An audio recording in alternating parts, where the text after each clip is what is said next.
I want to play that. Hey, get some of that good old Uncle Nearest original recipe at freezing or below freezing, not on the rocks. You know, on the rocks, if you get it warm, it'll tend to, that water tend to melt off that ice. It's just something about, you know, when it's just ice cold. Just straight up. Peace to the nigga nation. I hope y'all doing well this morning. I was thinking about some things, man. You know. Now, really, just get right to the point with it. Micheal Rubin, topic of discussion today. Of course, him and some other people, of course. Now, some of y'all might say, y'all might not. I'm sure. I'm almost positive. Hold on. I'm almost positive that a lot of y'all would disagree with some of the things I'm going to say. You know, as I react to the news, the Micheal Rubin story. We can call it the Micheal Rubin story. This morning, well, you know, earlier today, I had stumbled across an article with Schoolboy Q of the TDE camp, Kendrick Lamar, Sir, the singing artist, Sir. I can't think of my guy's name right now, but he's an excellent producer, excellent artist. And that's a shame that I can't think of his name right now. Lance Skywalker. It's that guy. But yeah, the story about Rick Rubin. I mean, came across where, and it's luckily I have all this stuff together. Pardon me, I was just showing whatever. Right? Ain't no lights right over there, but ain't no sun inside the house at 1 a.m. in the morning. Schoolboy Q calls out Micheal Rubin's comments about hate culture in the black community out of control. Wait a minute. Wow. Wait a minute. Hold on. This is an XXL. I went to xxl.com, you know, the premier source of hip hop information. Schoolboy Q calls out Micheal Rubin's comments about hate culture in black community out of control. Rubin apologized. Now, Schoolboy Q, if you're familiar with his work, he, I guess, I don't even got the front, like I'm telling no secret, but he pretty much represents a particular section of organization, you know, a group or affiliation known as the Crips, because he sports his blue, and you know, and that's what that is. And he makes songs. He makes songs that, you know, narrate certain urban situations and encounters that I guess one comes in contact with if you affiliate yourself with such an organization. And, you know, I'm sure that, I'm positive that he's spoken about violent incidents and things that might happen within the proverbial black community. So, you know, I mean, and it's not the first thing. Really, Schoolboy Q has been talking more than he's talked, in my opinion, his whole entire career about things. I'm like, man, is this what you gonna chime in on? But I really believe there's no ulterior motive.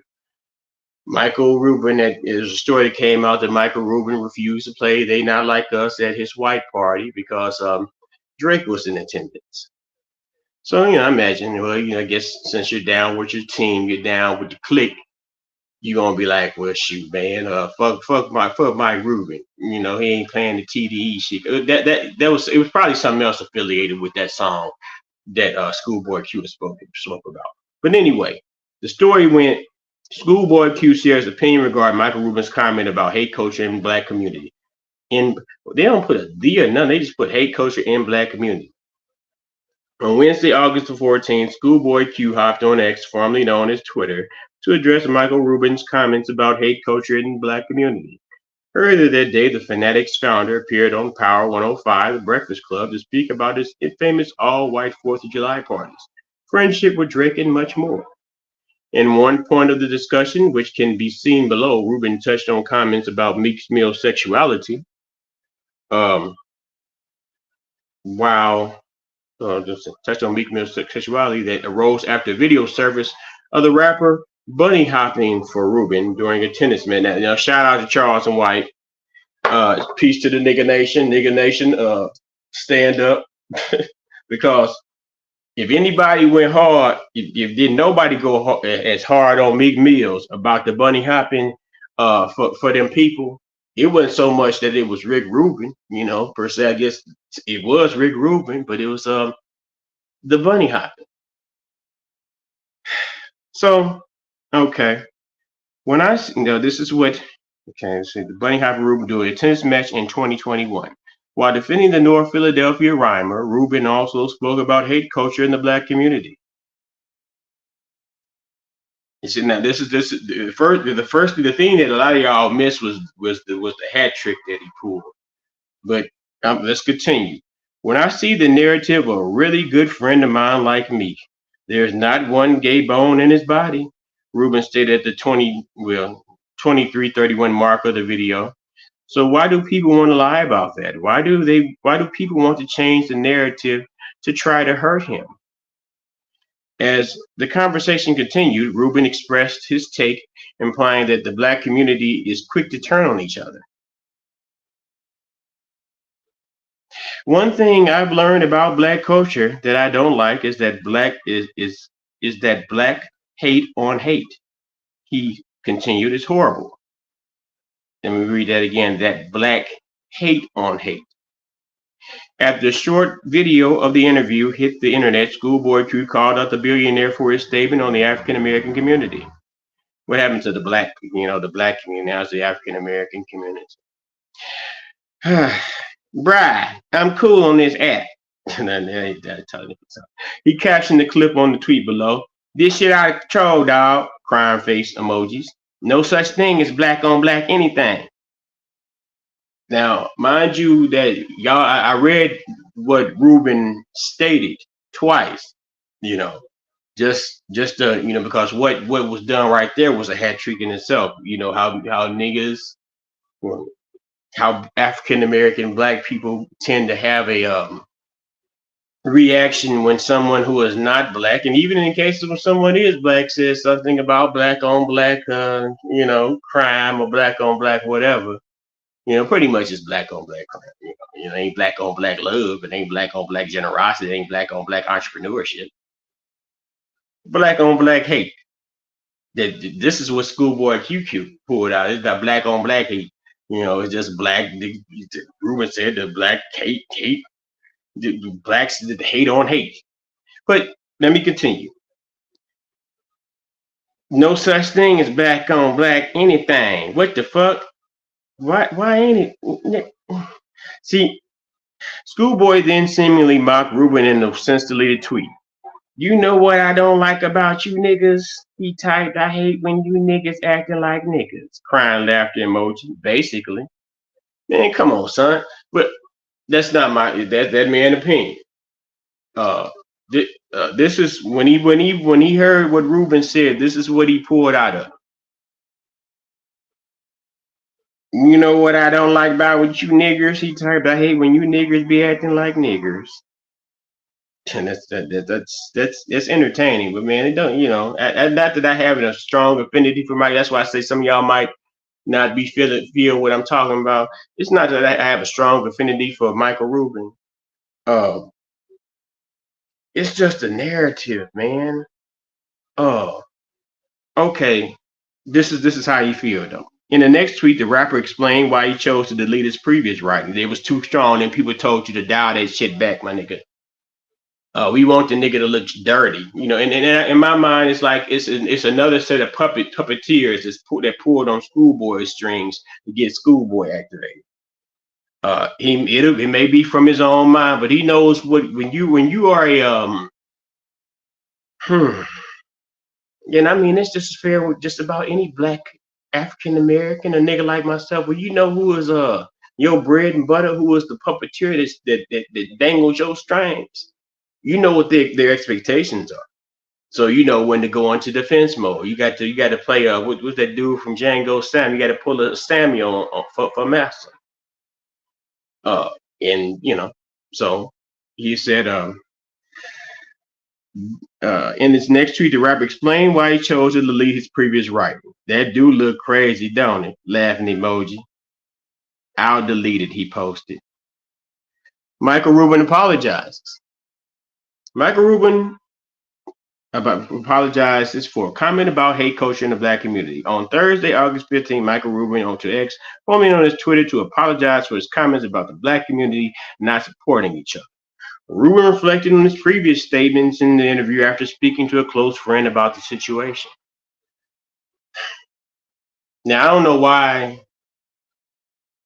I don't know if it was a Negro whisperer or of some sort, or, because Micheal Rubin and all white parties, they did the shindig for the potentate African American black entertainer, sports athlete, or whomever. They go to kick it at the white party, wear them white pants and white dresses, and I guess that I don't know what there's a rumor that they're not supposed to wear any underwear. I guess that's for I don't know. That's just maybe it's just some Hollywood shit. That the Illuminati conspiracists might have came up with, but.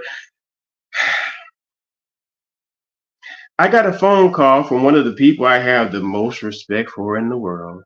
Rubin typed in the tweet below. They told me while they appreciate my intention, it's not my place to speak on black culture. I get it and I really appreciate the input. My intention was to say how important it is that we need to uplift each other, stop hate on each other, and to push each other to win and always root for each other's success. My bad. Much love and appreciate the feedback. 2 heart emojis.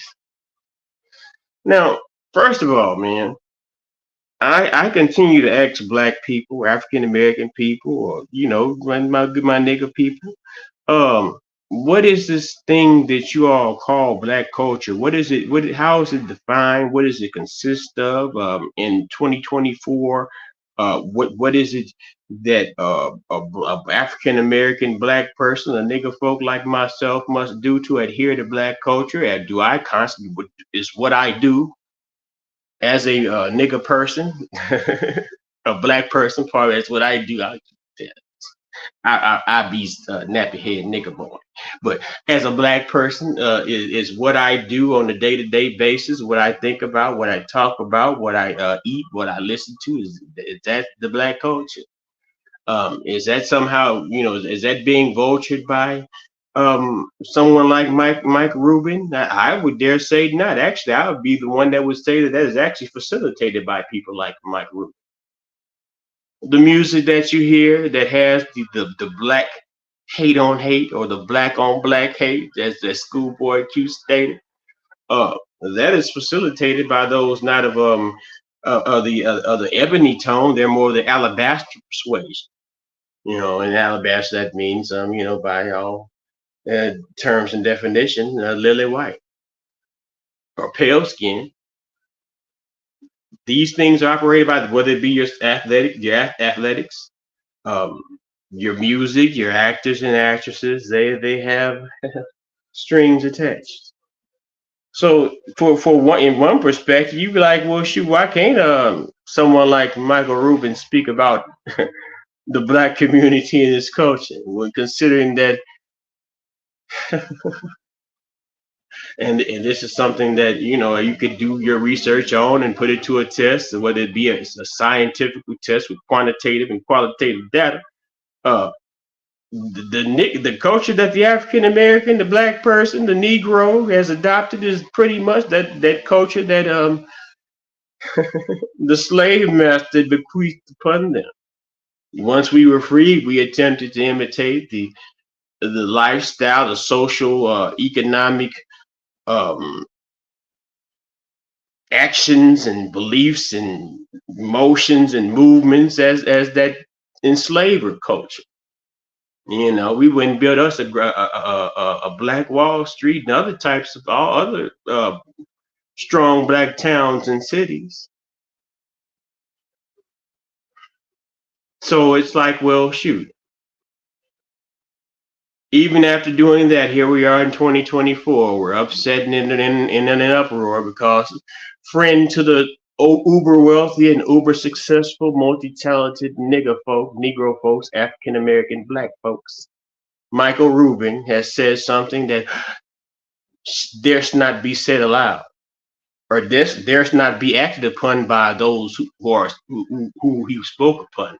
Does not stop the hate on hate, because we ain't gonna front like niggas don't be hating on each other. That niggas don't got that black people, that African Americans don't hate on each other and pretty much have criticism and hate for just about everything. Cause just a small example was the Olympics, the breakdancing competition in the Olympics. Everybody got the little thing about the white woman. She doing whatever her interpretation of breakdancing is, and you know what that is. And it's all types of clowning and memes and things like that. Ha ha ha, key. And it's like, well, okay, this woman is going to end up making money off of it because we pretty much uplifted her, and she's tied into the culture because she called what she's doing is breaking. Her boyfriend or whatever, he was part of the commission to pick, I don't know if they said was to pick the contestants or to pick the combatants in the breaking contest, which is really crazy in itself also, because damn, that's a pretty shifty scam y'all ran, because hell, he pretty much knew she wouldn't. But I digress. I'm getting off. Don't let me get too far because we still talking about Micheal Rubin. We talk about that part, but you look at it like this: ain't no African American Black nigga folks breaking right. Well, I shouldn't say that. There may be some that are doing it, and those who are doing it, somebody that knew them or somebody affiliated with that element of the culture, the breakdown, the breaking culture, which in my mind, aside from just fucking around, what I mean, or do a little footwork or something like that. Ain't nobody been pretty much doing no breaking since the early '90s at best.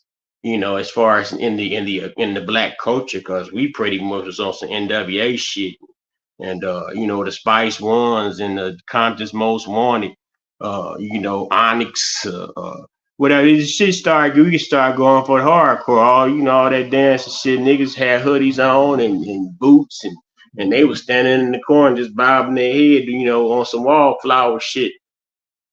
I mean, this is just what I witnessed. I mean, I guess in a different part of it, in the South, I lived in Nashville in the South. You would see things like the gangster wall. Memphis is always, in my mind, somebody from Memphis should have been in the competition. Even though what they're doing is juking. Juking is pretty much the closest thing to the preservation and the continuation of the breaking culture in the Black community, as was stated. But back to Mike Rubin's story. Mike Rubin said he's sorry. He got a call from a very respected friend, and that respected friend say, although what you saying, you said Mike, you did say the right thing. I ain't turning on the air. I'm not turning the air back on for right now because the air is going to make it loud. And I'm actually going to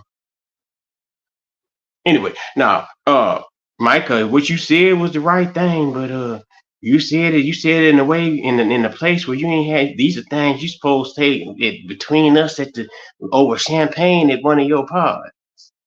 Micheal Rubin said what he normally says outside in private, outside in public. And in my mind, I didn't disagree with what he said. I really was trying to figure out, all the schoolboy Q and this reaction. And in my mind, that pretty much started the ball rolling because it's monkey see, monkey do in the land of social media. You put out a narrative, and whoever feel however that narrative is populated or or how it makes people feel how charged against them, that's what they gonna run with. So Schoolboy Q in my mindset started this shit off. Um, then it got back to whoever Micheal Rubin friend was, and then it got back to Micheal Rubin. Micheal Rubin said he was sorry. Uh, and I pretty much believe that, I wouldn't have said I was sorry. I said, well, maybe I need to break it down further what I'm talking about and give examples. It's not like he can't give it's not like he's without examples.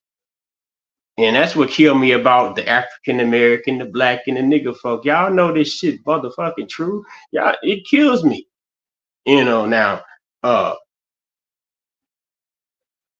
it's all good. We gonna keep it secret and hid under the rug until something actually happens. Something, let's say, for example, somebody gets killed in the name of not in the name of resources or trying to protect somebody's community or wherewithal. It's just in the terms of ego. How this person make you feel that you just don't particularly like this person for what they've either done or accomplished, or just just, hey, I don't like that nigga way that nigga looked at me 6 months ago at Bay party. And it kind of takes a certain kind of heart to hold on to something that may be somewhat seemingly so basic when told after in the wake of the aftermath. Like, hell, that nigga shot up the whole damn household. Why should the household? Because that bride called him, and his ex-girlfriend called him and said that he wasn't no good at motherfucking baby daddy because he ain't bringing the motherfucking pampers. Nigga, no, he didn't bring the pampers, but he felt some kind of way. That was the thing that pushed him over to go shoot up his baby mama house. It's a special kind of heart to do that. And it's not that things like this are uncommon. And, maybe I might use terms and things like that that people might like baby mama, nigga shot up, whatever. But the story continues. And this is the part where I say, okay, well, you was on point, but and I guess since he was part of the story, I guess it was natural that he would have to reply. And I guess if somebody was going to keep it simple, maybe Meek Mills was the one that very friend that he had respect so much gave him the call and said, "Hey, dial it back a little bit, Michael. I'm okay, guy." Well, Mickey, we knew you've been okay since 2021 because niggas been talking. Niggas what he been talking about that. Really, Rubin and brought the shit up again. So now you got to relive the trauma again. So let's see. Meek Mill chimes in. Rubin's apology was followed by Meek Mill weighing in on the comments. Rubin shouldn't be saying that type stuff out loud, Meek tweeted. A black man's supposed to, but nobody's saying it. Nigga, you say it then. It's like we only collab on songs, women, and parties. He be hearing my friends getting murdered like, why, Meek? I can't explain it to him in a sensible way. I just make music about niggas getting murdered. He ain't say that part. Take a look at making. I don't want to look at them. Man, I haven't even watched the video, but I'll play this shit just for the sake of ending the video.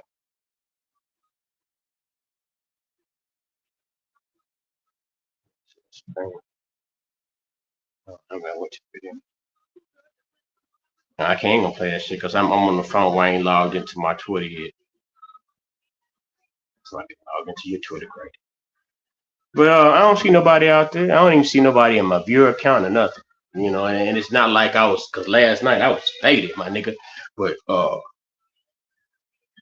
you know, I don't want to do that. Yeah, that's my email. Okay. Now it took me right where I need to be. Just play the shit on the page. God damn.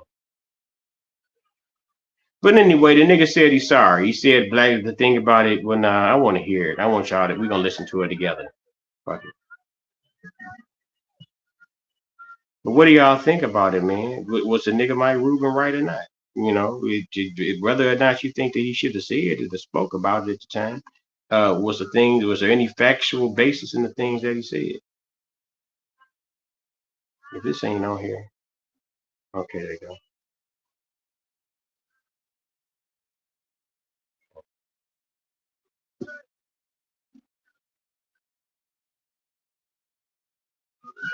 Testing. 1, 2, 3, 4, 5. See. Yep, in here. That nigga said Ruben should be typing all that stuff out loud. A black man's supposed to be saying it, but we want to collaborate on something. Bus. Okay, what about the two? I got that. Hold on, let me see. I might get it. I think I got it now. Okay, here we go. Like about that is it doesn't bother me. For me, it bothers me that it actually, when I see the narrative of a really good friend of mine like me, and people trying to, again, if he was gay, which there's not one gay bone in his body, who cares? Number one, let's say if he was, it don't matter. It's 2024. Who the fuck cares? Okay. Number two, there's not a gay bone in his body. So like, why do people want to lie about that? Why do people want to change a narrative of bet he made with me to try to hurt him? Like that is the one thing I've learned about. Look, I'm just being blunt because it's me. The one thing I've learned about black culture that I don't like is the black hate on hate. Speak on that more. I heard you say that earlier, and I wanted you to expound on that. You said you don't like to see black people tearing down other black people. Yeah, it's horrible. Like it's horrible. Like what? Like I want to support every. Look, you guys know me pretty well. Anything I can ever help with, I'm always there. I always want to be helpful. I feel lucky. White men always there for y'all niggas, man. Come on. Whatever success I've had, I feel blessed to do that, and I want to give back in every way I can. In business and in charitable things. He's an ally, guys. Like, why does someone want to bring somebody else down? Let's try to build everybody up. Like, I'd be more excited if I'd be more excited to see one of my friends do something that's 99% less meaningful to me, but it would be really meaningful to them because I want them to do great. I want everyone around me to do great. I don't like watching, there's a little bit, you tell me, you guys correct me if you think I'm wrong. I think there's a little bit of a black culture of like, it's black hate on hate. It's like that black judge that hated on him and want to go extra hard on him.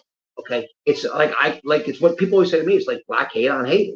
So I think it's terrible. I think it's something that I think it's culturally wrong. And I'll probably get killed for saying this because, I'm glad you're saying it openly. If this is the conversation. There ain't nobody get on see the gun. I want to hear this. Yeah. So I think it's wrong. I think why do you not want to build everyone up around you? Why guys?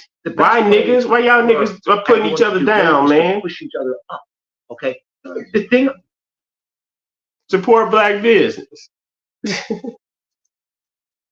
But I mean, I'm serious. I'm dead serious. I don't know if the YouTube gods and the Facebook angels would dare allow you all to view my video and even provoke your fingers to type. What do you think about it? Is the man, what's the problem with him saying, I don't like seeing if my friends are doing good, I want to congratulate because I should be happy for their successes. But I don't really see that with the black people. I don't really see that with the black people either. Keep it 100. Keep it a bucko. Can we? Does anybody want to keep it a bucko about the black community? I swear, man. And it's always niggas crying. Niggas always miss the bigger picture of what was said because they go with the reactionary shit. And in my mind, Schoolboy Q, it's like, well, I don't like Mike Rubin because he would play my homeboy song at the white party. And that's the type of pettiness that nigga might have in the name, and they stand up for something that's super cultural. Just like Kendrick and the They Not Like Us shit, man. How you gonna you utilize this man to elevate yourself in the game, but now 15 years later he's taking advantage of the game and he's this and this and this. You just like Schoolboy kind of like gaslit this situation with the black on black, and all he was saying was black people that seem like they be hating on each other. That's pretty much what the white boy said. I think that the hate on hate part was like he's trying to play technology with words, because all you gotta say, I see black people not necessarily supporting other black people. Hate on hate, that instead of that replaces the black on black. You say black, white hate on hate. What about the white hate on hate? Versus the Democratic whites and the MAGA whites. What about that white hate on hate? That white hate on hate is so powerful that they use it to program the African Americans and the blacks to turn against the nigga folk. Let me know if I'm lying at any point. I mean, I hate that I had no audience to listen and hear me. I sure would appreciate it sometime. What did I do so wrong?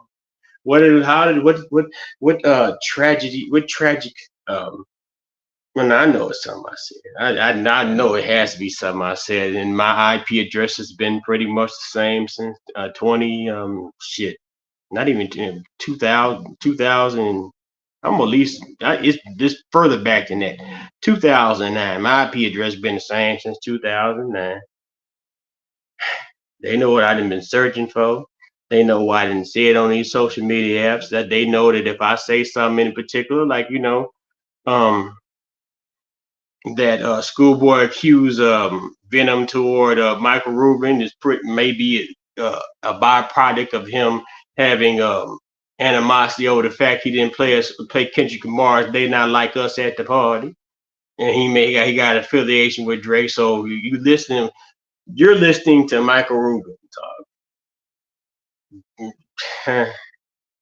I didn't rush to. I really don't rush to the Breakfast Club to watch none of that shit though. But I didn't really feel compelled to rush and listen to a Micheal Rubin interview by way of the Breakfast Club. And why nobody saying nothing about was is Charlemagne gonna step up? I guess he might do it on the donkey. I called Micheal Rubin the donkey of the day for walking back what he said. I called Schoolboy Q the donkey of the day for getting in his feelings about the shit, because that's really what happened. He got in his feelings and then he came back with the nigga, I don't like niggas, nigga. Man, come on, man. You know that man. He's smart enough not to go that far. He got a little something. He got a little sprinkle of seasoning in the way he did what he did, but he ain't go that far. You put a little 2 on the 10, didn't you, Schoolboy? But nevertheless, man, if you took the time to listen to me to the end, I sure do appreciate it. I'm gonna start saying it for all the minute, because I guess maybe the algorithm reacts to maybe the listeners or whoever is my gatekeeper over my account. Maybe they respond to this shit. Like, share, and subscribe. Help my channel grow. I appreciate you for everything that you do and all of who you are. Nigga Nation and man, I'm out. Peace and love.